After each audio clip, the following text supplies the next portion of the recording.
The relationship between religion and politics in Islam has been a subject of ongoing discussion and debate for centuries. From the early days of the faith, questions have arisen regarding the proper role of religious principles in public life, the extent of religious authority in matters of governance, and the delicate balance between faith and reason in shaping political systems. This complex relationship is deeply intertwined with the historical development of Islamic societies, the interpretation of religious texts, and the evolving political landscape of the Muslim world. Some argue that Islam, by its very nature, advocates a fusion of religious and political authority. They cite the example of the Prophet Muhammad and his successors as evidence of a divinely ordained model for governance. Others contend that Islam, while providing ethical and moral guidance, does not prescribe a fixed political system. They emphasize the importance of reason, context, and human agency in navigating the complexities of political life. Throughout history, Muslim societies have grappled with these questions, producing a rich tapestry of political thought and practice.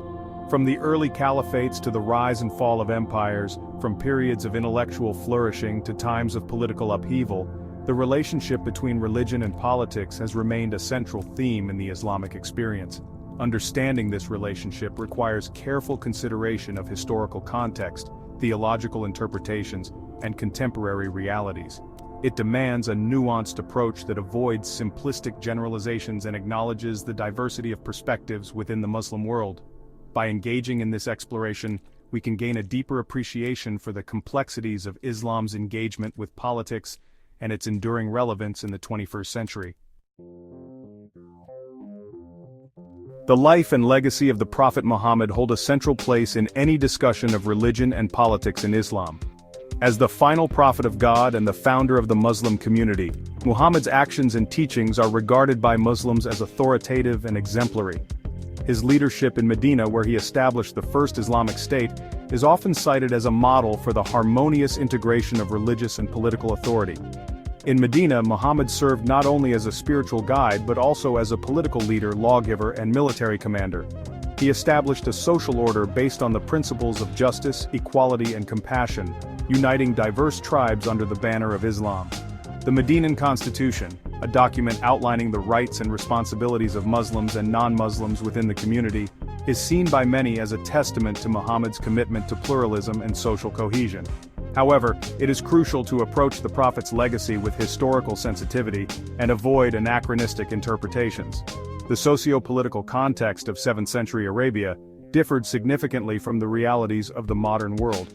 Extracting specific political models from Muhammad's life and applying them wholesale to contemporary societies risks distorting the complexities of both history and faith. While Muslims revere Muhammad's leadership, there is ongoing debate about the extent to which his political authority in Medina should be understood as a prescriptive model for all times and places. Some argue that his example demonstrates the inherent compatibility of religious and political leadership within Islam. Others maintain that his role was unique to his time and context, emphasizing the need for flexibility and adaptation in applying Islamic principles to governance. Ultimately, understanding the Prophet's legacy requires acknowledging both its profound influence and its historical particularities. It is a source of inspiration, guidance, and ongoing reflection for Muslims navigating the complexities of religion and politics in the modern world. The question of where to draw the line between religious authority and the secular realm is a perennial one, and it takes on particular significance within the context of Islam. While some Muslims advocate for a holistic approach, where Islamic principles permeate all aspects of public life, others argue for a more distinct separation, safeguarding the autonomy of both religion and politics. Central to this debate is the concept of secularism, often understood as the separation of religion from civic affairs and the state. Within Islam, the term secularism has often been met with suspicion, viewed as a Western import. However, many scholars argue that a nuanced understanding of secularism is compatible with Islamic principles. They point out that Muslim societies reveal a diversity of approaches to the relationship between religion and state. While Islam may not prescribe a specific form of government, it informs the ethical framework within which Muslims engage in politics. Ultimately, defining the limits of religious authority in the public sphere is an ongoing process shaped by theological interpretations and contemporary realities. The relationship between the state and the Sharia, often translated as Islamic law, is another area of significant debate within Islam. The Sharia, derived from the Quran, the Sunnah, Prophet Muhammad's teachings and practices, and other sources of Islamic jurisprudence, encompasses a wide range of ethical, legal, and social guidelines. However, its interpretation and implementation have varied considerably throughout history and across different Muslim societies. One perspective holds that the Sharia should form the basis of the legal system in a Muslim-majority state.